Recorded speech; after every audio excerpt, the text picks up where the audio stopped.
Hi, this is the voice of Heidie Calero with another economic capsule regarding the Puerto Rico economy. I know these are very historical moments with the war between Russia and Ukraine, and we are all, the entire globe is really feeling the pinch of all the inflation, be it the energy war, gas, oil prices, the food, which is really rising all over the globe. And Puerto Rico is no exception to that. We are also feeling the pinch. But today we are going to cover, is Puerto Rico really on the right track coming out of its depression? Is Puerto Rico really using well all the federal aids that it has been receiving? And are we pulling out of this economic stagnation that we've been undergoing since 2007? Well, our first table depicts some of these macroeconomic indicators and tells you the story that GNP growth in fiscal year 1997, which is 1996 through 1997, was 3.4% real growth, not including inflation or taking into account the discount for inflation. We haven't seen those real positive rates of growth in a long time. And the latest figures that we have from the Puerto Rico Planning Board, they are forecasting that for fiscal year 2022, the one we are really currently in, is 0.8%. And that's coming out of negative real rates of growth, and even more to come in negative real terms as they are forecasting. But for now, let's just stick with the 0.8%, which pales compared to the 3.4% real growth rates that we need for the future. Our dependency on federal funds has continued to grow. Back in 1996, Puerto Rico received gross receipt $6.8 billion in federal funds, and compared now to the fiscal year 2020, it's $25.5 billion. We have more sources of federal funds, yet we have less growth. And population has been declining from 3.8 million people back in 2010. Now it's 3.3 million people. So that is 500,000 people that we have less either buying goods here or buying services or paying income tax or paying the sales and use tax or property taxes, and they are demanding more and more services. The birth rate, which is closely tied in with the population, is just declining. Back in 2010, it was 16 births per 1,000 population, and in 2020, according to the latest census, it's 6.7 births per 1,000. In the end, we have now a birth rate that is not even replacing the death rate that is taking place every year. And that, of course, it doesn't even explain the migration rate out of Puerto Rico, which also attacks or really affects population.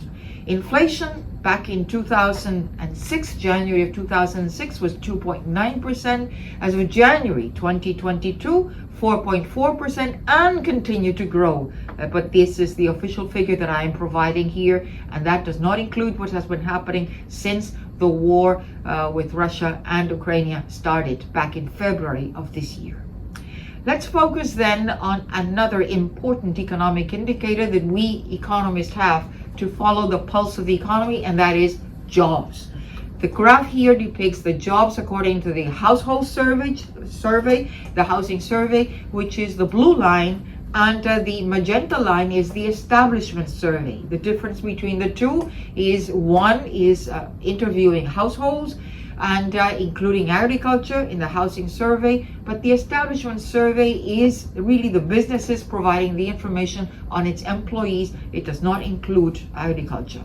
So as you can see, if we were to compare April 2006 at the peak of those graphs, we see that for the housing survey compared to January of 2022, we've lost 168,000 jobs. If we compare that with the establishment survey, we also have lost 150,000 jobs. So a lot of lost jobs in the housing market, and that has real serious ramifications for the Puerto Rico economy.